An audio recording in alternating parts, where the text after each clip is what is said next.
কল্পনা করুন তো আপনাকে মাটির নিচে শুইয়ে দিয়ে আপনার সবচেয়ে আপন মানুষগুলোও আপনাকে একা ফেলে চলে যাচ্ছে। চারদিকে শুধুই ঘুটঘুটে অন্ধকার আর ভয়ানক নিস্তব্ধতা।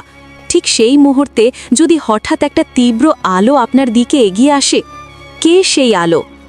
কবরের প্রথম রাত শুনলে গায়ের লোম খাড়া হয়ে যায়, যেখানে না আছে কোনো বাতাসের শব্দ, না আছে কোনো আলো, আছে শুধু মাটির চাপ আর বিষাক্ত পোকামাকড়ের ভয়। মানুষ তখন ভয়ে কুঁকড়ে যায়, চিৎকার করতে চায়, কিন্তু সেই চিৎকার শোনার মতো কেউ থাকে না। সে ভাবে, হায়, আজ আমি বড় একা। কিন্তু থামুন, কিছু সৌভাগ্যবান মানুষের কবরে ঘটে এক অলৌকিক ঘটনা।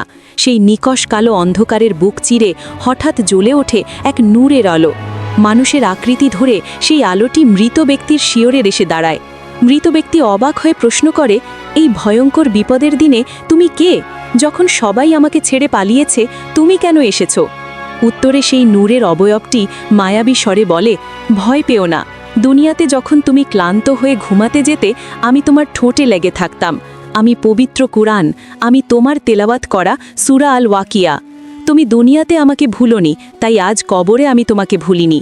আজ কিয়ামত পর্যন্ত আমিই তোমার আলো, আমিই তোমার সাথী। সুবহান আল্লাহ। মুহূর্তেই কবরের সেই ভয়ঙ্কর সংকীর্ণতা জান্নাতের বাগানের মতো বিশাল আর শান্তিময় হয়ে যায়।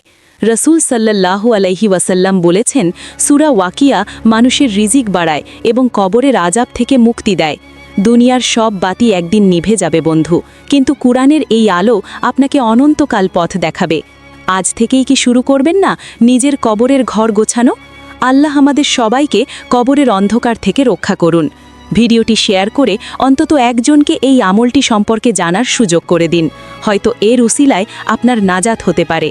দিনের পথে এমন আরও শিক্ষণীয় ভিডিও পেতে আমাদের পরিবারের সদস্য হয়ে যান, অর্থাৎ সাবস্ক্রাইব বা ফলো করে পাশেই থাকুন। কমেন্টে আমিন লিখতে ভুলবেন না।